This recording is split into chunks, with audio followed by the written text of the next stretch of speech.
Hello, duelists. ACP here. I want to tell you guys about the biggest misplay that I ever made in my GOAT format career, and what I hope the community can learn from this misplay. So this misplay, as you might be able to guess, involves everyone's favorite card here, Dark Hole. And you might be thinking, ACP gone nuts. Dark Hole isn't in GOAT format. That is precisely the problem. So yeah, a bit of a clickbait title here, but let me tell you this story and sort of how I learned from it and how I try to do things differently now. So this story happened at actually the Game Academy. So I had convinced them to run some I don't know, I think weekly GOAT format tournaments around, I don't know, 2016. Of course, Game Academy doesn't exist anymore, but I was like, hey, let's try this GOAT format thing. I like GOAT format, other people like GOAT format, let's go. So at, I think it was, I want to say, the second GOAT format tournament, I was playing around. There's maybe 8 people in tournament, like 8 people, 10 people, something like that. And if I recall correctly, this is like 5 years ago, my opponent won game 1 by doing something like Graceful Charity BLS on like turn 1, and I didn't really have an answer to it.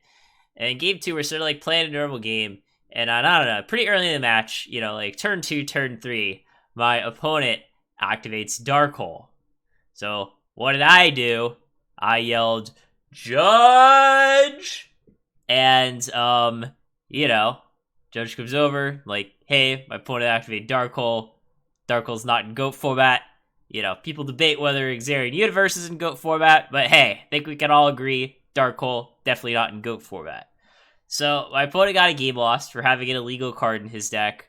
We went to game 3, and then I crushed him. It was like GOAT controlled mirror, I believe. And I think I won all my rounds that day because most of the people weren't that good. And didn't really think much of it, but those GOAT format tournaments at Game Academy didn't last much longer. I think we maybe had one more, and that was it. No one really showed up to them anymore. And you're probably okay, what's the misplay? Well, looking back on it, and I didn't really sort of critically think about this until years later, but looking back on it, I really should have behaved better, in the sense that when something goes wrong in the world, I think people like to assign fault to one specific party when typically it's more complicated than that. So in this particular example, we can say, okay, my opponent activate Dark Hole. Who's at fault here? And, you might be saying, well, clearly not me, right? I was the one who activated Dark Hole. But, yes, my opponent should have known Dark Hole wasn't the format. He was the only one with Dark Hole in his deck. But yet also, it was kind of the community's fault for the fact that he had Dark Hole in his deck. And since, again, this is 5 years ago, there weren't a lot of great resources. So, yes, if you sort of did your homework, you could find the ban list, know that Dark Hole is not in the format, but in the same sense, it's not that surprising that he thought it was in the format. In the format after GOAT format, Konami actually did decide to legalize Dark Hole. It was weird because they banned Mirror Force and unbanned Dark Hole. So if he was looking at deck lists from roughly around that time, he might have been oh, this guy's playing Dark Hole. I'm obviously going to play that in my GOAT format deck. And at the time, again, I think it was roughly 2016 when you could play, I think, maybe 2 Dark Holes in 1 Raigeki in current format. So he sees, okay, you could play multiple Dark Holes in current format, and, from sort of around that time period, even if you looked a year before GOAT format, right? In 2004, I think Dark Hole was legal too. So Dark Hole was legal in 2004. It was legal in late 2005. So of the possible illegal cards that you could put in a GOAT format deck, he could realistically be forgiven for thinking that Dark Hole is in the format, right? It's not like he added something like, I don't know, Dark Arm Dragon to his GOAT format deck, right? So again, looking back on it, I didn't like taunt the guy. I was like, oh, I wasn't like, hey, you dumb bitch, why'd you put Dark Hole in your deck? I didn't say anything like that, but at the same time, I wasn't very like sympathetic either. I was just like, Judge, like get this guy his game, because obviously I know the rules, he knows the rules, you know the rules, and so do I. And I was just like, yeah, just ship the free win, right? And that was kind of my like play to win mentality kicking in, right? Where it's like, hey, we take those, but realistically, like you don't have to take those. Now, am I trying to say that like, oh, anytime you think your opponent like makes an honest mistake, you should let them get away with it? No, obviously people can abuse that, right? I'm not saying like, if you're in the finals of the YCS and like your opponent, like, I don't know, has 6 cards in his opening hand that you just let it slide. Like, I'm not saying that, but we're talking about a GOAT format locals, not the finals of a YCS. So, obviously, like, the letter of the law says, hey, you got an illegal card in your deck, you're supposed to get a game loss. But, again, looking back on it, I'm not sure if that was really appropriate. And obviously, like, at the time, honestly, I think I'm kind of still a selfish person, but then I was definitely sort of taking the selfish attitude of, hey, who am I to turn down a free win? And, the answer is, and why I think this was such a big, misplay is, again, like GOAT format tournaments sort of shortly died after that.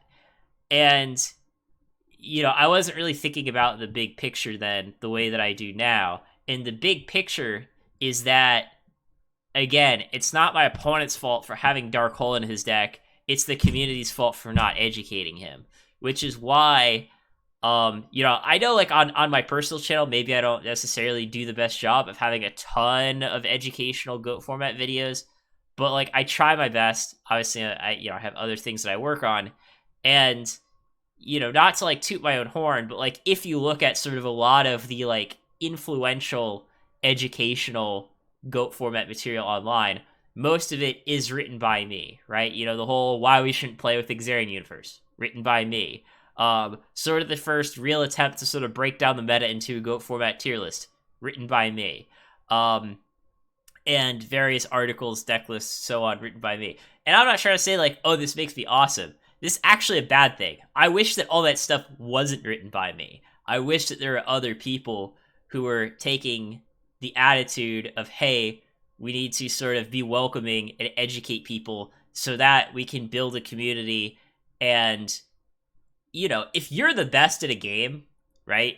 If you're the best at a game, you should want as many people playing your game as possible, because almost by definition, that will be like more profitable for you as a player, right? If I'm the best at a game that only 10 people play, that does me almost no good. If I'm the best at a game that millions of people play, that's so much different.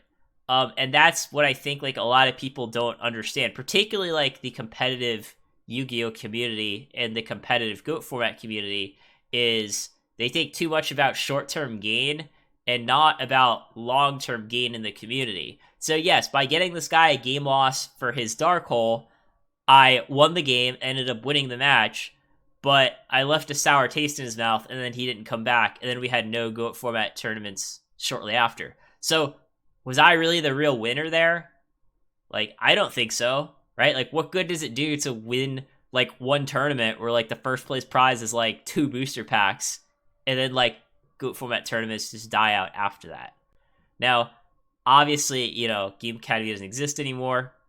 Tons of great GOAT format stuff going on online, but, I see sort of various GOAT format communities and sub-communities thinking that, like, the answer to, like, having a good game is just sort of, like, running a bunch of tournaments, trying to, like, put out as many prizes as possible.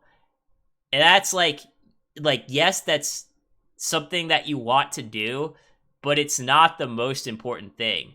Realize that, like, competitive games in general are in a way like kind of a pyramid scheme. Not like a pyramid scheme in a bad way, but like a pyramid scheme in the sense that, you sort of have the people at the top of the pyramid, and what allows them to play that game for a living is sort of the levels of the people at the bottom of the pyramid, right? So if you look at other games that are sort of similar to GOAT format, and I'll tell you why I think they're similar. But looking at two games, which are Super Smash Bros. Melee and Poker, I find them very similar to GOAT format for one reason, and that's the fact that there's no like sort of centralized sort of company or organization who runs those games, right? Like in poker in particular, there's no like company that makes poker, right?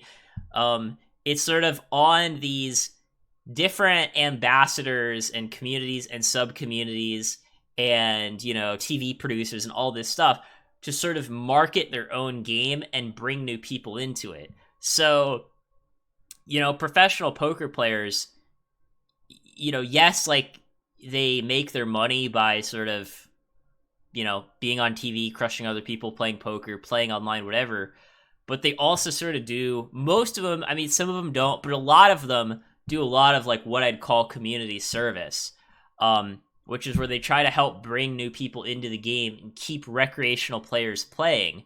Because again, they kind of realize that like if the sort of the bottom of the pyramid falls out, then the whole thing collapses and the game dies. So that's why you have people like I don't know, Daniel Negreanu, for example, sort of trying to help GG Poker, because GG Poker like really caters to sort of the new recreational casual players. He recognizes that you need to get those people into the game to actually like have a game to play. And it's, again, sort of the same thing with Super Smash Bros. Melee, where it's like, okay, yes, technically the game was made by Nintendo, but the game, like, the actual, like, game and community is certainly not run by Nintendo in really any significant way anymore, right? Like, Nintendo has involvement with Melee in the same sense that Konami has involvement with GOAT format. Like, they know that it exists, but they have no real desire to sort of build it up, so to speak. So, yeah, so in general, like, I think the poker community and the Melee community gets it. Like, with Melee, for example, like, yeah, some of the top players, like, can be douchebags at times. I mean, obviously they're human like everyone else, but they do sort of try to appease the fans and get new people playing the game, because they realize that if they don't, their, like, way of living will go away, and they don't want that, because they enjoy playing the game. It's what they want to do. But I think that, I think that Yu-Gi-Oh players in the GOAT format community, like, yes, I think they know it to some extent, but I still think they haven't, like, picked up on it a lot. Like, I read about, we're having, this new tournament series and this new tournament series and whatever, but that mostly caters to sort of the people who have already established themselves in the community, right? There's no, like, attempt for outreach and marketing and trying to reach new players, right? And that's sort of what I try to do. And again, make it, try to lower the barriers of entry. Make it so that you don't have to jump through 1,000 hoops to understand, like, what decks are good, what the ban list is, and so on and so forth. And yes, I think we've gotten better. Heck, I think we're in a much better position than we were in 2016, right? No one's got Dark Hole in their deck anymore, but I think there's still a long way to go, which is why, like, with the new dueling simulator that I'm building, and I'll have a link to that video at the end screen of this video, but a lot of my focus is, making it as non-intimidating as possible and as convenient as possible, right? In the sense that, like, if you use Dueling Book, it's not immediately clear what cards are legal in GOAT format and what the ban list is. If you use Yu-Gi-Oh! Pro, you have to jump through all these hoops, or, I've got to download this program, I have to download these images. Like, Yu-Gi-Oh! Pro is not designed for user-friendliness in mind. There are a lot of good things about it, but user-friendliness is definitely not one of them. So, again, that's why now I'm trying to say, hey, there needs to be a program that that holds new players' hand, right? And I have some ideas for how to do that. And there's probably a lot of ideas that I'm going to get from other people, right? And I'm sort of not going to have the attitude that I had then, well, which is, hey, if you put Darkhold in your deck, well, that's your fault. Sucks to be you. No, it doesn't. Well, I mean, maybe it does, but the point is that again, there's sort of the attitude of, if someone's using a program wrong, is it user error or is it the fault of the people who designed the program not making it intuitive enough, understandable enough, user-friendly enough, not having enough tutorials and so on. So yeah, that's something that, I'm trying to work on as a community member and as a person. Some people, like, I had some people DMing me saying, like, I streamed a few days ago, and when I was showing off the tool, people were giving me a lot of negative feedback about certain aspects of it, the looks in particular. And I sort of had some friends that were like, "Oh, don't listen to those people. They're just haters or whatever." And I was kind of like, I DM'd back. I was like, "No, I don't think they are haters, right? Like, it's not my job to sort of convince someone to like the tool that I'm creating. It's my job to make something that is beautiful and intuitive and, again, caters well to both casual and competitive players and makes people not want to complain, right? There's sort of two different attitudes, right? There's, if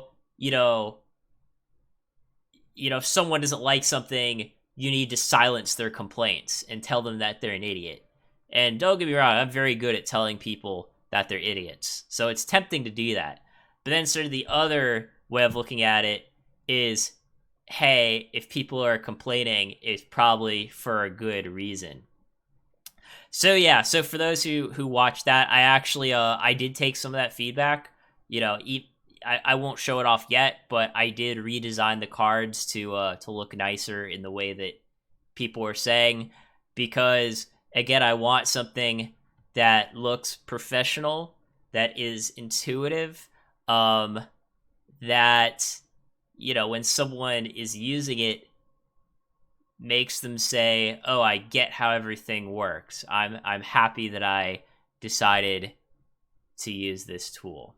Right? So that's kind of, the moral of the story here.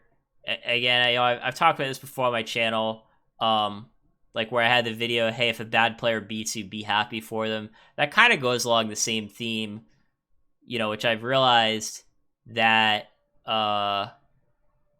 in order to build a community, there's sort of all of the levels, and you need to cater to all of the levels, right? Obviously, like, on one hand, like, yeah, you can't, no one could play poker for a living if there weren't high stakes, right? If there were no big poker tournaments, if there was no high stakes poker, then no one could really, like, play for a decent living. So there's kind of that level of making sure that, people on that level have sort of some way to, to put their skills to use and capitalize on them. But then, like, really the more important level is all of the 99% below them, right? Because, in order to get to the top of the pyramid, there has to be, like, a bottom of the pyramid. So, even with poker, I've had people, DM me that are like, "Oh, can you, like, help me?" Even if things as basic as, like, explain the rules. Like, "Hey, can you, like, show me a video that, like, in 5 minutes explains all the rules of poker?" And of course, luckily, like, on YouTube, a lot of people have already made that content, so I don't have to make it myself. I just go, "Here, go watch this." But I think that GOAT format and just games as a whole, like, need more content like that. It's playing these games like poker and Melee and GOAT format is very different than playing another game. For example, like, one of the games that I like is Overwatch, right? Which is made by Blizzard. Now, as an Overwatch player, if the game is bad, or if it's difficult to understand, or if it's really buggy, that's, like, kind of on Blizzard, right? Like, me as an Overwatch player, I have basically like no control over any of that. But when there is no centralized body that makes the game, holds the tournaments, creates content to help people get into the game, that means that like the community has to step up and do that stuff themselves. So obviously right now I've worked on a lot of different pieces that, again, I worked a lot on the piece of, making sure that there are good sources for people to learn the basic rules of the game. But now I'm working on the piece of, hey, there needs to be a simulator that like isn't dog shit. But obviously I can't do it all myself.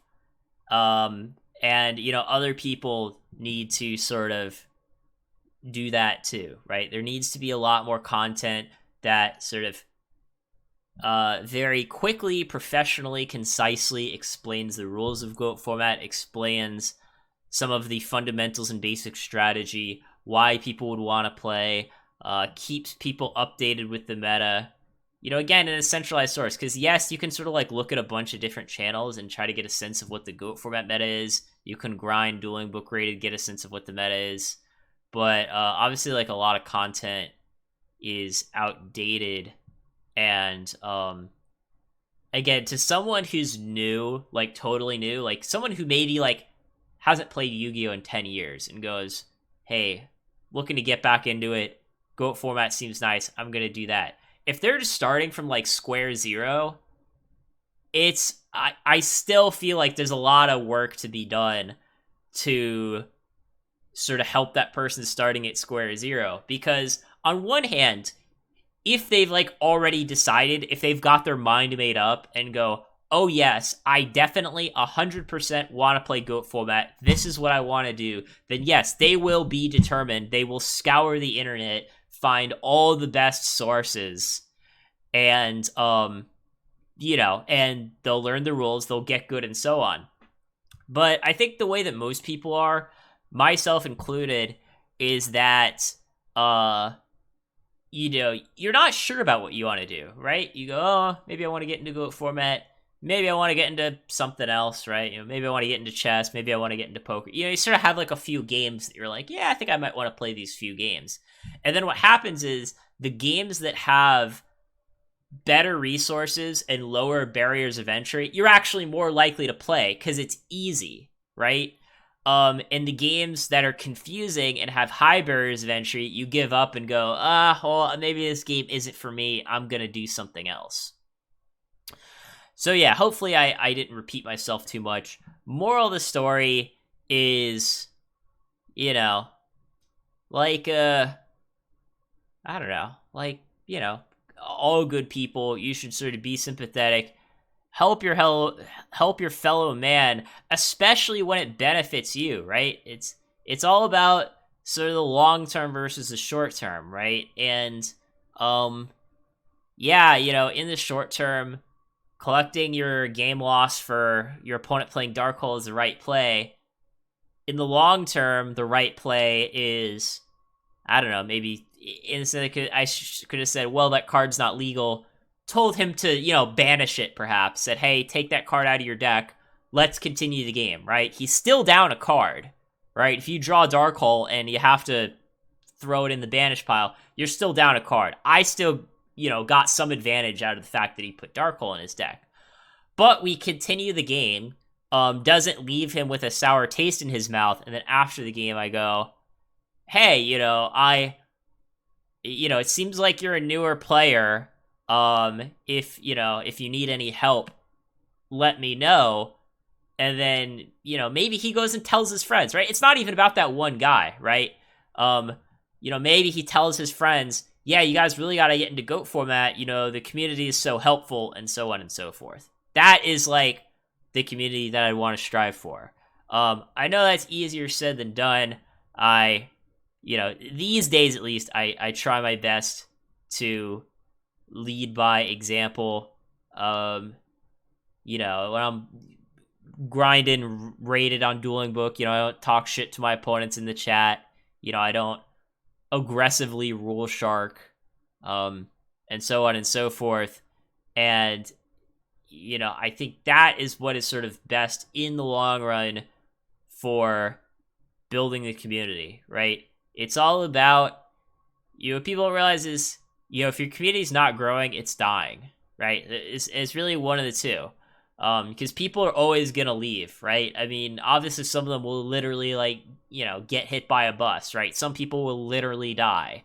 And you have to make sure that there's, at least enough new players to replace them, hopefully more than replace them. You hope that for every one person that leaves your community, 2 new people join.